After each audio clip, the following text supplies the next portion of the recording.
this forum tomorrow night? No, because I won't be there. I have to teach conversion at the same Oh, time. yeah.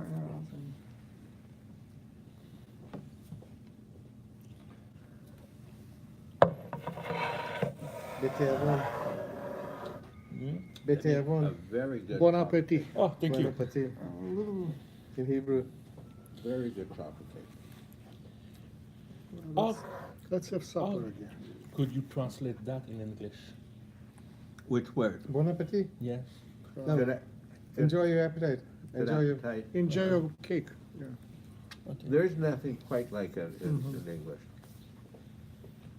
I said Pirkei Avot. Say that again? Pirkei Avot. Pirkei Avot. Yeah, it's bon appetit in Hebrew. The Hebrew Pirkei Avot.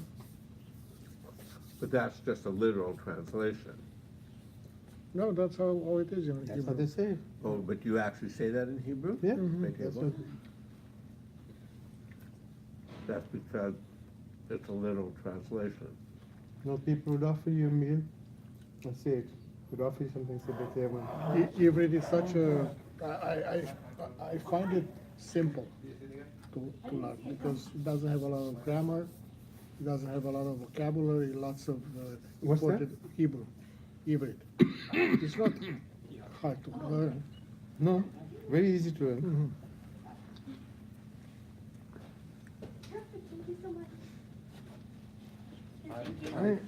I can read the Hebrew text. He was great, by the way. But what I usually have to look Good, I across. was worried. I can He was English great. Yeah, I translation, understand. you know. Excellent, thank you. Right. I learned a little bit of Hebrew when I was a kid, but that's so long ago.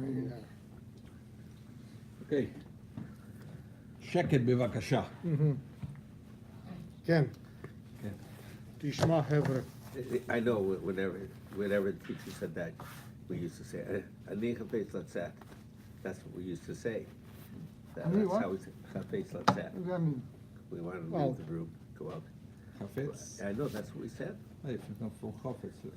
That's how, that's. אבל אני רוצה לצאת. I know, but that's not, I know that's what you say, but that's not what we said then. Okay. Okay, so let's study.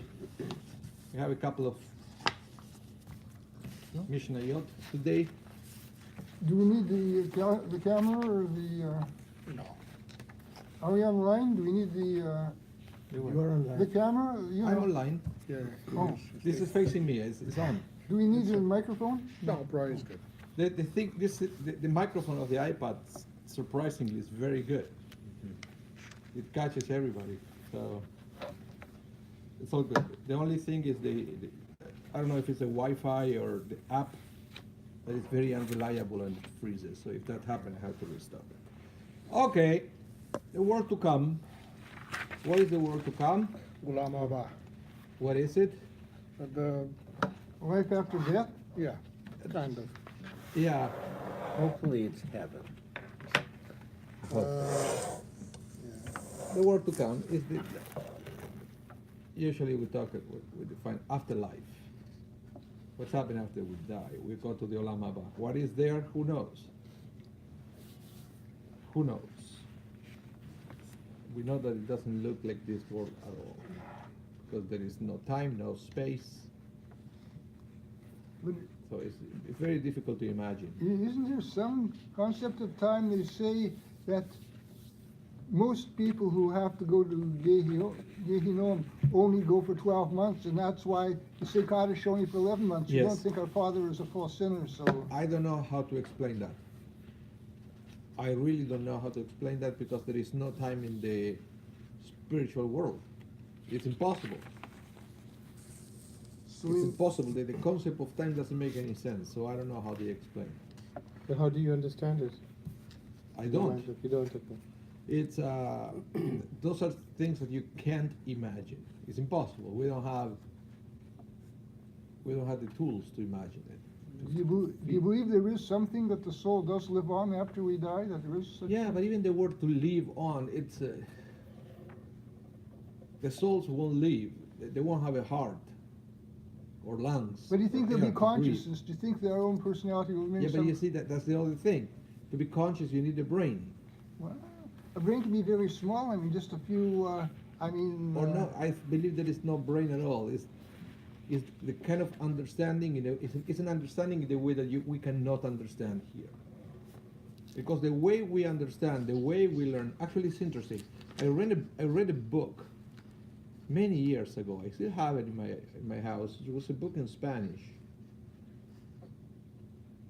How do you call a person who goes into a pilgrimage? Pilgrim. How? Pilgrim. The Pilgrim of the Time, or the Time Pilgrim was the name of the book. It's a novel, fantasy, nothing wrong with that. It was very entertaining. But the concept kept me thinking, because at the end, I don't want to, it was related to King Solomon, and they found the tomb, and it was something that they found a way to understand what it is to live without time. And the first consequence was the understanding was immediate. You immediately understand everything. Because the only way we have in this world to understand something is to go on stages. You want to read a book. You might be a very fast reader. It doesn't matter. You still have to go page 1, page 2, page 3, page 4. That's the way we study. That's the way we learn. But what if I can put all that inside you like this? Not just a book. All the information of the universe. Like this, that you can understand it. The only reason why we need that sequence of understanding is because we have a body. We believe that the soul has the capacity to understand everything in an instant. But because of the physical separation, we can't. So the only way we have to get information into ourselves is linear. Yes. Shaul, when he went and asked to talk to Shmuel, went to the widow of Endor? The witch of Endor. The witch of Endor. Yeah, he went to a medium. Yeah, medium, not, yeah. Who was Shmuel that he talked to or heard from? Okay, let's pretend for a minute that the story is factual, that it really happened.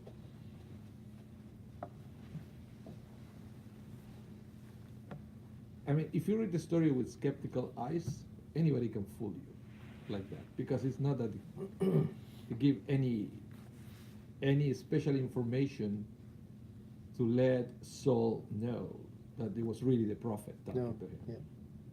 You know, he said, I want to talk to the prophet. And then the medium said, why are you waking me up? Come on. And he wanted to hear what, she probably gave him what he wanted to hear. Yeah, but which is exactly the same that any medium will do today if you want to see them. I want to see to my grandfather. I want to talk to my grandfather. Oh, I can see him. And he says that he's in peace. And he's very proud of you. That would work. Go see a medium. Yeah, yeah. 99% of the time, that's what they're going to tell you. Is it That they are in prohibited? peace and they are very proud of you.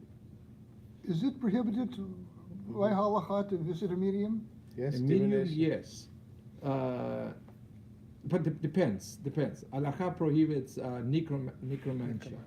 Necromancy and witchcraft, I think. Yes. Not suffer witch to But live. technically, all the other techniques are in the gray area. I remember having this conversation with Rabbi Green before. They're all in the gray area. For example, Because Judaism does believe in fate. It does. If you read the Talmud, it's full of stuff like that. What do you think Mazal Tov is? good luck. Good luck.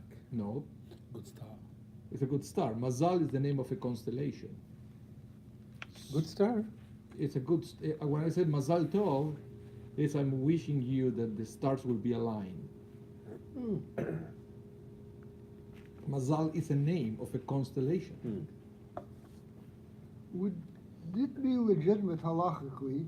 Let's say we're a secular police officer investigating a crime or lost property, and the so-called psychic came and offered information. Would we be legitimately allowed to discuss it with her? Or that Yeah, yeah, of course.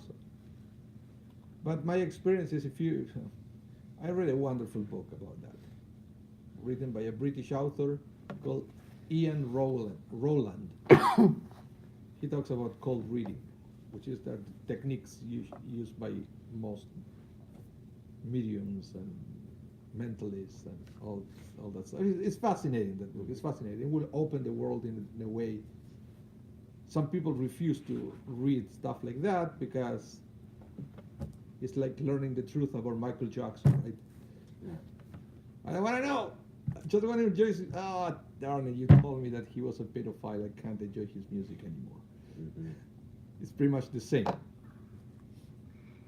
He's not allowed to. Do Karaites believe in afterlife? Yes, They do. they do. On the basis of what? Scripture, Like- the value of the dry bones. Oh, wait, They take it literally. The dry bones. Wait, I thought They they believed in Torah. Dry bones was from, Ezekiel. Ezekiel. Yeah, but not Torah. No. That's Rabbinic Judaism cannot learn halacha from the Nach, only from the Torah. Right. Karaites can learn from all the books, Okay, I see. but it's only halacha we're talking about. You can learn something like resurrection from a prophet. You cannot learn something you have to do, but it was not prescribed in the Torah. That's the only difference. What But yes, about, they don't believe in reincarnation. They believe that you die, you go somewhere where you're going to wait your resurrection. I'm a skeptic because I think of the afterlife was such an integral part of our life as this world life, then there would have been more talk about it from God in the Torah. Because there are so many things in the Torah that are in such detail, or at least they're listed. And something as important as this, which many people live so they can die and be in heaven or whatever they think of, and it just doesn't make sense that it would be barely mentioned in the Torah that we, Yeah. and I think it's a, I don't know if the word is a fabrication of man, but it's a need that we have, because without an afterlife, some of our lives seem very small. With an afterlife, then there's always hope for the future. Well, the rabbis will say that it's absolutely implicit in the Torah and everything. Just by using logic, probably you're asking. So by using logic, you can pretty much realize that it's otherwise why you do things. You should tell them that it starts at 7:45. I won't say it's quarter to eight. I So won't say people- it's quarter to eight. No, he says people, the late. Hello. They always. I knew it were. I knew it was you because the way the bell rang. It sounds differently when it's could be you. though, wasn't necessary to mention too much, because in those days it was presumed, it was, as a matter of culture, I mean, they, Yeah, well, No, but it's no one the talks rabbis about it. understand that it's not that afterlife is not mentioned in the Torah; it's mentioned everywhere. I mean, well, I think we know that. Did he say your I can't remember. It's Isaac or Sleep with your Sarah. fathers. You sleep with your family. I think when Moses was Gather going to- up gather to your had kin. go up the mountain, And return to the gather to your kin. gather Yeah. to your ancestors. gather to your ancestors. Yeah. Vayikva, Vayamot, gather to your people. So you get gathered. The thing is that could be understood that that you will be buried on the same grave. It has a different understanding as well. Yeah. If you want to stretch Yeah. the translation. But yeah. Okay, so let's see what Avot says about that. There are two very famous Mishnayot from Avot talking about the Olam Haba, and they are one after the other, and they were both said by the same person, that it was Rabbi Yaakov, which unfortunately we don't really know a lot about him. In fact, we are not even sure 100% who he was. So let's start with text 1. Mel, why don't you start? Okay.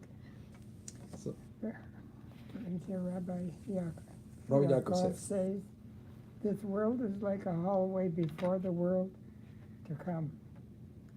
Fix yourself in the hallway so you may enter the drawing room.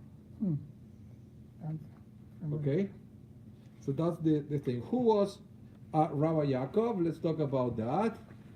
Ruth, you want to read for us? Most rabbis identify him as Rabbi Yaakov Kirshai, the father of Rabbi Eliezer ben Yaakov, and a teacher of Rabbi Yehuda Hanasi. That's a big deal because Rabbi Yehuda Hanasi, who was he?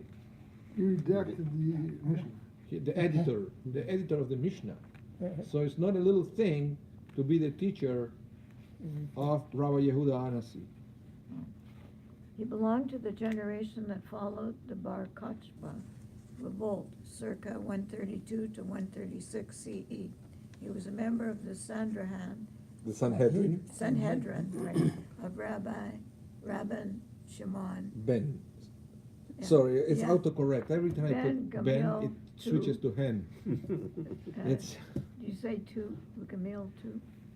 And he displayed his loyalty to Rabbi Shimon by thwarting the plans of Rabbi Meir and Rabbi Nathan to embarrass him.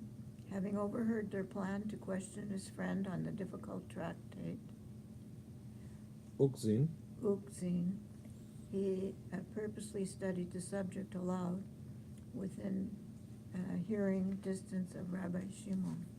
Noting Rabbi Yaakov's strange behavior, Rabbi Shimon also began to study Yuktan, or is it Ukzin. Yuktzin. The following day, when Rabbi Meir and Rabbi Shimon arrived, Rabban Shimon was well prepared. Okay, you can read the whole story on the Talmud Masechet Orayot, page 13b. It's very interesting. They tried to, it was like a little coup in the rabbinic world. Guess there were different ideas inside. I don't know all the details of why they didn't like this guy, and they tried to embarrass him so he will step down. Do you want me to read the rest of it? Yes, there is one more Rabbi paragraph. Yaakov taught that reward for the performance of commandments is given only in the world to come, the world which is completely good and endlessly long. C.T.B. Shulin. Those are parts of the Talmud, Masechet Chulin or Masechet Kiddushin. T.B. Shulin, 142a, and T.B. Kiddushin, 39b. One of his most famous statements is, "He who is without a wife lacks goodness, assistance, joy, and atonement." And that was written in Genesis Rabbah. Yeah. Okay? Okay, so but what basically what he said was this statement about the Olam Haba. Now there is a word there. There is a Rashi thought that it was important to translate properly. That will be page 3, Adrian, please. The word frosdar is of Greek origin and refers to the vestibule immediately outside the king's chamber. Okay, because if you read the Hebrew, the Mishnah, I will say, Rabbi Yaakov Omer, Haolam hazeh domeh lifrosdor. Okay? Haolam hazeh, this world, domeh means it's similar. Lifrosdor, bifnei olam haba. Okay? The frosdor, right before the world to come. Hatken is the same word of tikkun. You know, when in Shavuot, when we study Torah all night, it's called a tikkun. Why? Because we have to correct what our ancestor did wrong by not waiting for God's revelation on Sinai awake. They went to bed. How do we know that? Because the Torah said that Moses had to take them out of the camp. So the rabbis understand why Moses had to do that, because they didn't want to go, they were sleeping.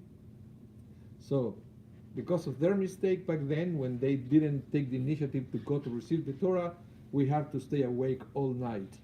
The first night of Shavuot, waiting the Torah without going to bed. Okay, so the word we use there is tikkun. Every time the rabbis create a new enactment to rectify something in halacha, It's called takana, rectification, a correction. So here it says the same. Hatken atzmecha b'frosdor, okay? Correct yourself at the frost door, kedei shetikanes, so you can enter. La traklin. Traklin is they have different interpretation. Could be drawing room, but sometimes it's translated as palace as well.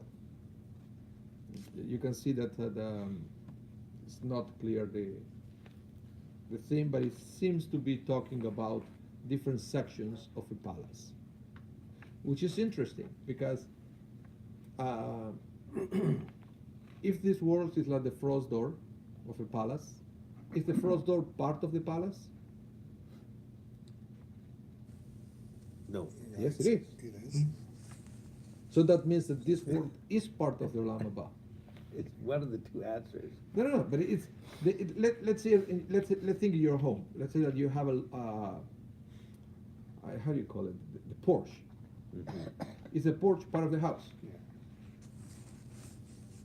Just because it's outside, it doesn't mean that it doesn't belong to the house.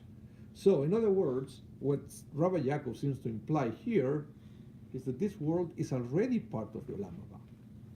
Is the entrance, is the first stage of the Olam Haba. So you're already in the Olam Haba, but you are not ready to enjoy the best part of it. So you have an opportunity to get ready during this material life, so you can go to the next level. But even if you stay here, this is already part of the Olam Haba, which is interesting. You're saying having been born, you are already part of. The Olam Haba is the beginning. Once you are born, You're- you are already into the Olam Haba. The thing is, you cannot go to the next level until you die. Okay. It's almost like there is a door that you have to open to go to the next section of the palace, and we cannot pass that door with a physical body. But it doesn't mean that we are not already into the palace. And there are certain things that we can already enjoy.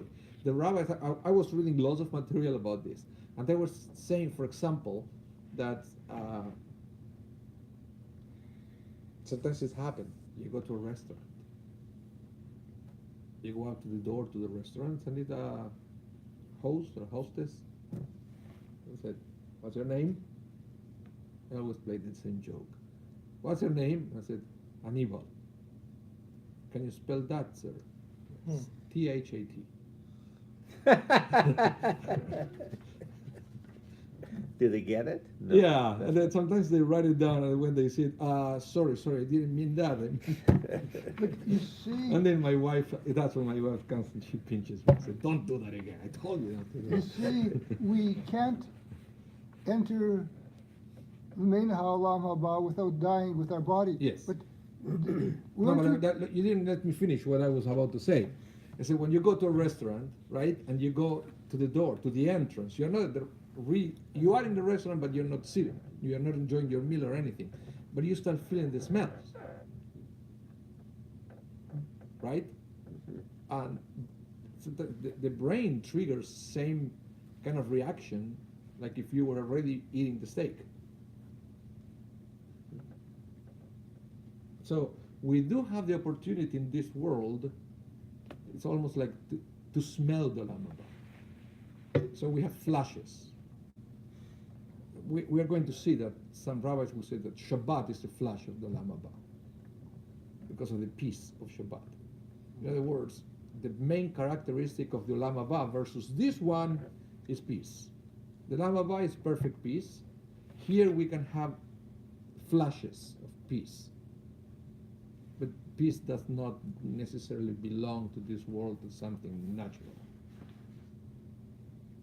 Yes. didn't, you see, one needs to get rid of their body to enter Olam Haba. But didn't, according to tradition, Eliyahu Hanavi ascend directly to heaven without bothering to die? Well, we don't know how it happened. Maybe he died with there. We don't know it. Yeah. Not even Moses. Enoch. Moses, died. Yeah, I heard that, but yeah. Those Why? were the two, right? But Enoch is not in the Jewish Bible. The book. Yeah? Yeah, Enoch, The book yeah. of No, Enoch. no, in the Torah, it's in. Yeah, he's one of the. Bereshit. one No, of- but there's a book of Enoch. Oh, no, No, no, not the that's- book, I'm the man Enoch. That's the Apocrypha, yeah. The book Yes, of- that- No, but the man Apocrypha, there is- Enoch. Yeah. Did he die? But that the is- name Enoch was mentioned in Breshit, I think, if memory serves Yeah, me yeah. correctly. The Yeah, reason but that- it says that it doesn't say that he died. He didn't live that long, though. I think he's only around 300 years. But compared God to- took him. The reason your wife pinches you is he who is without a wife lacks goodness. Well, The what, sorry? The reason your wife pinches you is because it says, he who is without a wife lacks goodness. Oh, yeah. Hence the pinching. You always don't do that anymore. Come on, it's not funny. Yes, it is. Look at people around us. They're laughing. Yeah. Okay, next. Eddie. 4. Rashi, one who stands in the king's waiting room is not concerned with mundane matters. Food and drink are meaningless to him. His only concern is whether he will be granted a royal audience and whether the king will be receptive to his requests. While waiting in the foyer, he repeats in his mind again and again. Likewise, the only real agenda that should preoccupy man in this world is his eventual audience with the king. Rabbi Jacob Judy Levy. Yeah. Okay, so usually when you go to a foyer or you know, again, something before to enter to the palace, all you want to be sure is you're looking appropriately, you're behaving appropriately, and so forth. So, Done up your fly. sorry, You've done up your fly. you will see. Next, no. This world is like Friday, the next world like the Sabbath. Only he who prepares on Friday will eat on the Sabbath. Only one who does good in this world will be able to enjoy the great reward of the world of eternity. Yeah. So I heard a parable once that was told by a rabbi in a Shiva house in Chile. As I remember, his name was Rabbi Portal. He's in Israel now. And, he was talking about a fox that was walking around the fence, and then he found under fence a little hole. It was a missing piece of wood. He looked under the fence and he sees on the other side the most wonderful vineyard he's ever seen. So what does he do? He crawls under that. It was really tight, but he was able to go through. And he has these wonderful grapes. And he started eating all the grapes he could. You know, he was started to put some weight, to get bigger, and then eventually he realized, well, it's time for me to go back to my family. So he tried to get out. What happened? Couldn't get out. So he goes into a diet until he gets skinny enough so he can get out. And he goes back home. And then the rabbi said, what should the fox do? So once he gets on the other side, he should start getting all the grapes and sending them to the other side. Under the fence, right? And then eventually when he went back to his place, he would have all these grapes. So the same thing happened with our life in this world. Instead of eating the grapes here, what we should do is to send things to the other world. How do we do that? By living a spiritual life. Every commandment, every mitzvah you fulfill is a grape you send to the other side, that it will be waiting for you once you die. Every mitzvah you do here is a grape you are sending to the other side. They will be waiting for you when you go there. Otherwise, you eat it here, and here stays, right? Like the fox. All the grapes he ate, they stay here. You have to lose all this weight, and then, in order to live. I thought it was a good parable. Text 6. investing time and energy to beautify the portico while leaving the main chamber unadorned is senseless. Likewise, one who wastes his resources on pleasures of this world and does not utilize them in order to purchase a respectable portion in the world to come has a false perception of the meaning of life. Okay, so yeah, check. I mean, you can do the experiment. Take your car, go drive around, and see how much money people actually spend on their Porsche, On their what? on their Porsche, Porch. at the house. How much money versus how much money people spend inside of the house. But I thought we're supposed to enjoy the legitimate pleasures like good food and drink. God Yeah, of created course. them. We're Of not course. supposed to be an ascetic or anything like Yeah, that. but you don't want to have like a crappy porch in your house. It would be nice, nicely decorated, maybe a nice chair or two, maybe a table to enjoy, a few drinks there. But that's why it Friends. says wastes his resources. Although I don't know if you can actually drink in the porch in Canada. You can. Alcohol. You can. You can, oh, In your yard. legally yeah, drink? you Yeah. mean? Yeah. In your porch? Sure you can. You can. Okay. In Sure. your yard, yeah. You can do. Yeah. So it's nice, but honestly, if you compare how much money people put there versus how much money they put into the rest of the house, the kitchen, the rooms, the living room. You've never seen our gazebo. But No. you were invited. Sorry, But you were invited. But you've never seen our gazebo. sorry, I couldn't It's- pass the porch. That's our porch. I couldn't pass. I wasn't ready. So I see this as somebody who's dressed, like, Louis Vuitton and whatever, Gucci, and he doesn't know how to spell or how to read, or the same thing. To me, it's saying you better spend your resources to better yourself than dress nice. And the same thing with the portico here. Beautify the portico, but the main chamber could be empty. Yeah, You know. yeah. So it's a balance, but again, whenever people say the word balance, immediately you think 50-50. But that's not really balance. Balance doesn't necessarily have to be 50-50. Depends. Yeah. Sometimes It's relative. relative, It's relative. This space, it doesn't say you have to have it unattended or not nice, but it's a question of perspective. Takes a lot. Before someone enters the inner chamber of an important person, he prepares himself. So too a man first prepares himself to repentance and good works, so that he may merit entrance into the world to come. Okay. By the way, this guy, Rabbi Simhaven Samuel of Vitry, he was the author of the very first Siddur. Hmm. That even though it was a Siddur, it was called Machzor Vitry. That's the older edition that we have of a prayer book. The Machzor Vitry. I want to ask you about the Karaites again.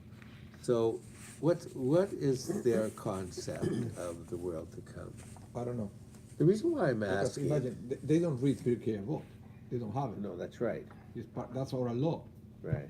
So they don't. They never read Rabbi Yaakov. And of course, the other thing with the Karaites, their halakha was pre-Christian era. And so there's this huge thing, while this is all going on, there's Jesus who dies on the cross so that, you repent and you go to heaven. I mean, that part is such a huge part of Christian theology, and they need something to compete with it. These are the same people. No, but that- the Karaites, there is a misconception. Right, no, but the Karaites were before that. No, So they weren't. that's- They weren't. They The weren't. Karaites came like 700 years after. Oh, It's the Sadducees that. The Sadducees, they Yeah. didn't believe in the Olam Haba. right. Right. The Sadducees, they didn't believe in the world to come. They didn't believe in an immortal soul. Right. And why didn't they? The problem is most of the information we We have don't about know. them came from the rabbis. Yes. So it's very biased. What they would say that basically they were not religious at all. They were just doing what they were doing because it was good for business. Mhm. They didn't care about anything pretty much. So sometimes when I feel that people try to connect the Karaites with the Sadducees to give them some legitimacy, I said you're doing them a this favor or this favor. That's the word. Could be. Yeah. Disservice. Disservice. Yeah. Thank you. A disservice. Because look, the Karaites are known for being very serious, very religious people, while the Sadducees were a joke. But weren't most of the high priests Sadducees? Yes, but they were there because it was their business. They were trying to, Administrators.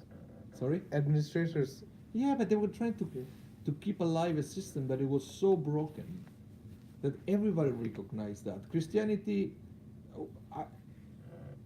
to me, it's like it's so. We shouldn't be surprised that Christianity appeared at that time in history. Why wouldn't it? Mhm. I think the world, let's put it this way, the monotheistic world desperately needed an alternative to a sacrifice-based religion. Now, It was fundamental. The system was broken. People weren't stupid. I think they knew that the priests were corrupt and they were just doing it because it was a business for them. And they weren't. I don't think Jesus was the only one preaching against the priests. Everybody who, with a little bit of intelligence would realize that what they are doing is wrong. And I believe also that the rabbis also created a different system because the old temple system didn't work anymore. now, what about the Dead Sea folks, whatever they were The called? scenes? Yeah, the Essenes. Did they believe in Olam Haba, do you know? I think so. I read something about them because they disappear natural causes because they didn't believe in reproduction anymore. They, Oh, they, yeah, they right. knew that the world was about to end any time now, so why bother? So, but based on that, I would say that yes, they believe in some kind of afterlife. Otherwise, why would you do that? Yeah, but there were other groups at that time. Yeah, and even the Pharisees. But sometimes we put together the rabbis and the Pharisees. Mhm. Pharisees were the prototypes of the rabbis. They weren't necessarily the way the rabbinic Judaism that we know now. No, because there's no Talmud then. But the Pharisees were the one opposing to the Sadducees. Yeah. But it were different groups within the Pharisees as well. Mhm. Even within the Pharisees, there were some people that they were closer to Rome than others. Mhm. Mhm. Even when the Bar Kokhba revolt happened, not everybody followed him. How do you say So you that? see, when Jesus is criticizing the Pharisees, Mhm. well, there were different groups of Pharisees. Mhm. How do you say that? Like, how do you write it? Pharisees? Yeah, P-H-A, what is it? P-H-A-R, In Hebrew, it's called tzdukim. No, No, that's prushim, sorry. Prushim. Prushim and tzdukim. Speaking of the Sadducees. I, Prushim. Phara, P-H-A-R, yeah. I, Pharisees, S-E-E? Yeah. F, E-E, S-E-E, I think, Pharisee, From Yeah. Pharaoh. Pharisee. Don't you have Close. your iPhone on you? I never heard of that. Oh, Pharisees, that's a commonly used word. A person who, even now in the US politics and Canadian politics, you would hear that word quite often. Really? Yeah. Oh. People who are pretending to be religious but don't adhere to any fear of But God. that was Jesus's thing. But today that's what Yeah. would. Yeah, P-H-A-R-I-S-E-E. R-I-F, S. P-H-A-R-I-S-E-E. E-T, E-E. two E's? Two E's. E-E. Oh, okay, thank you. Okay, so let's continue. Who's next? Back to you. One who waits in the antechamber must always be ready to enter the king's presence. He has no time to waste, and he must not delay getting dressed properly or grooming himself, for the king may summon him at any moment. Likewise, man in this world must continually groom himself spiritually by the way he lives. He must be ready with mitzvah to enter the palace of the king. Okay, that's true. You never know when you're going to be summoned. It's not the Boy Scout model. Always Be ready. prepared. Be prepared. Be prepared. And that's what the Boy Scouts got it from. Or the other way around. Yeah. Now, there is a Yes. wonderful story. I love the one on text 9. You'll see. It's a beautiful parable of this entering to the palace and the life. Ruth. Okay. 3 people who saved the king's life were rewarded with permission to enter the royal treasury for one day and take whatever they wanted. The king's inner circle was jealous of the 3 rescuers and decided to stop them from enjoying their good fortune. On the appointed day, the courtiers gave a lavish party in honor of the 3 heroes. With tables full of delicacies and wine, they were sure they could divert the attention of the 3, if not induce them to drink themselves into a stupor.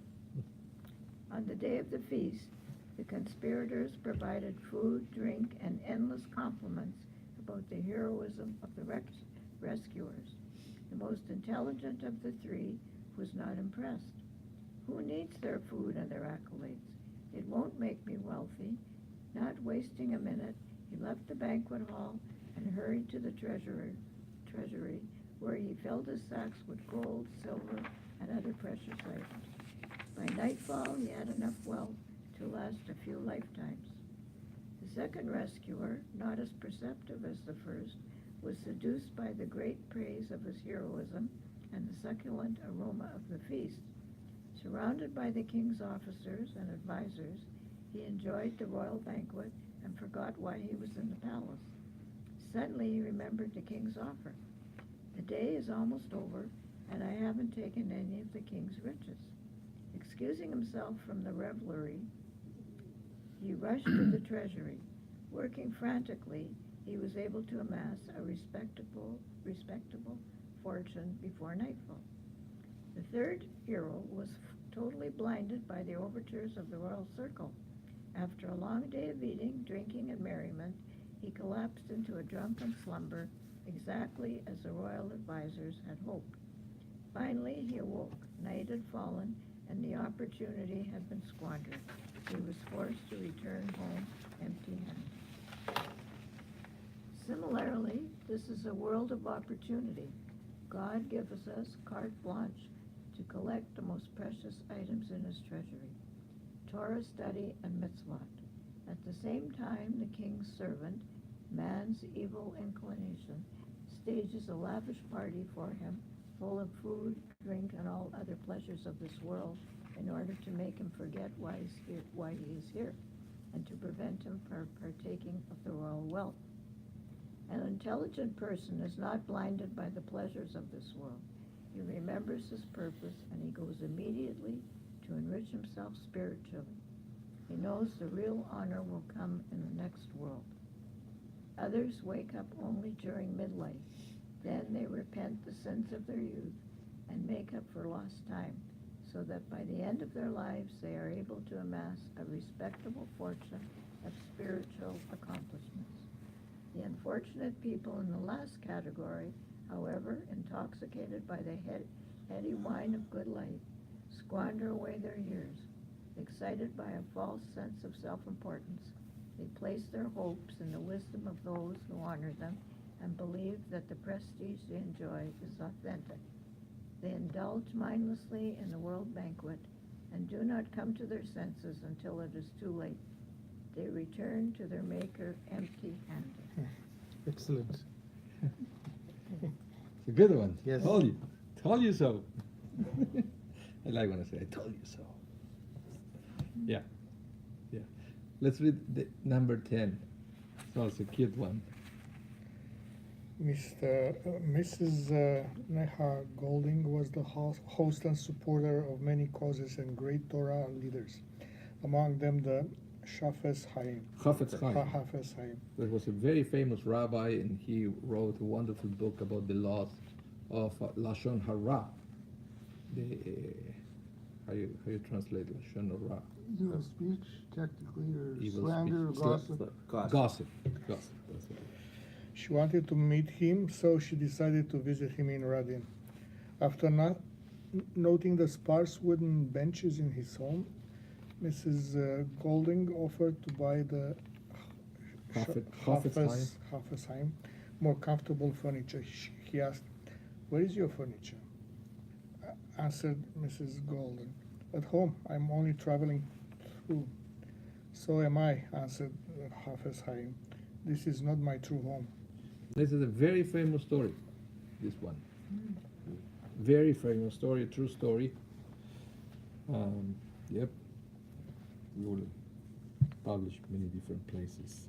This is that this woman was very, she was shocked by the answer and made her think. Okay? But it's so true. Sorry? It is so true. We're just passing through. Yeah, it is. It is. Text 11. It's you, Edward.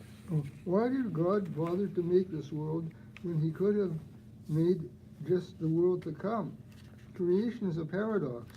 It must reflect the characteristics of its perfect and eternal creator.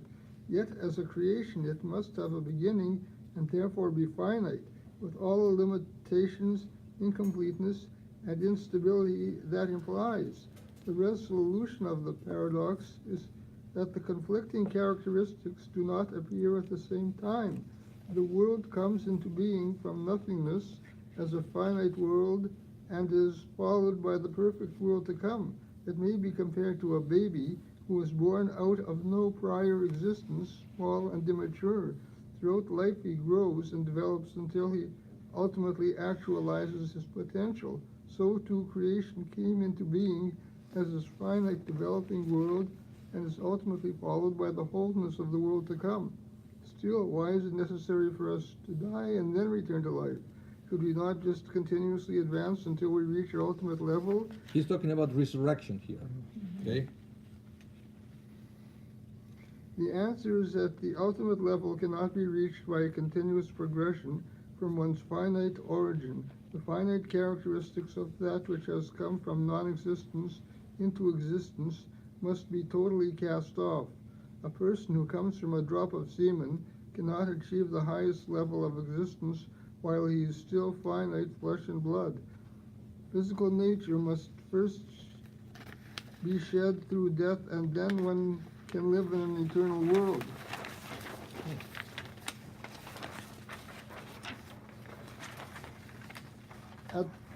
As the lobby is the beginning of the banquet hall, so this world is the beginning of the world to come. The world must progress from the physical nature that comes from having an origin to the wholeness that is implied by eternal existence. The physical characteristics that come of having a beginning allow change and hence preparation.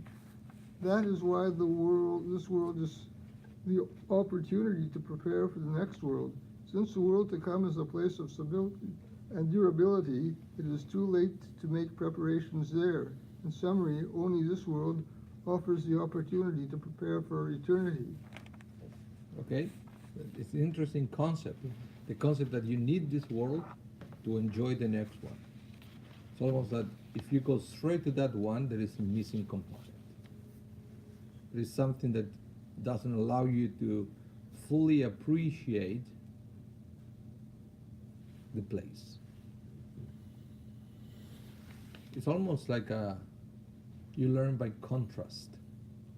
You need the contrast from one to the other. It's like the joke of the man who was always walking with a pair of shoes two sizes smaller. So whenever he would go home at night and he would remove his shoes and said,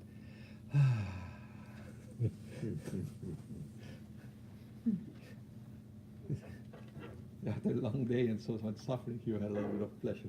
But it's you're in contrast. You cannot fully enjoy something unless you measure against something else. But if you prepare yourself for that, then you can enjoy it to the fullest. Okay? Now, the next text is the next Mishnah for Pirkei Avot, and this is more complex in the sense that the first reading will imply a contradiction. It's almost like it doesn't make any sense. You'll see what I'm talking about. Text 12. He would say, 1 hour of repentance and good deeds in this world is better than all the time in the world to come.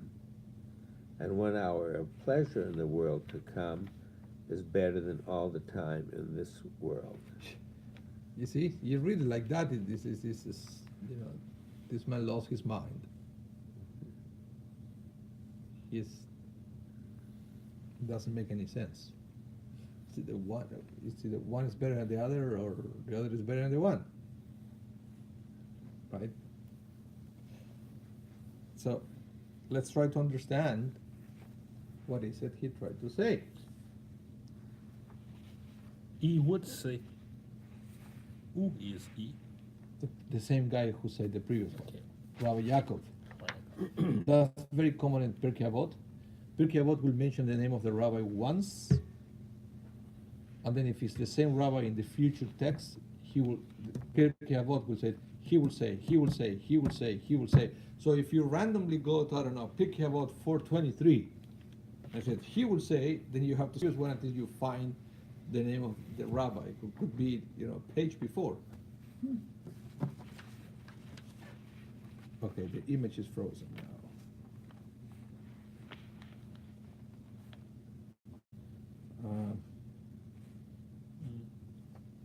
Not at a good time.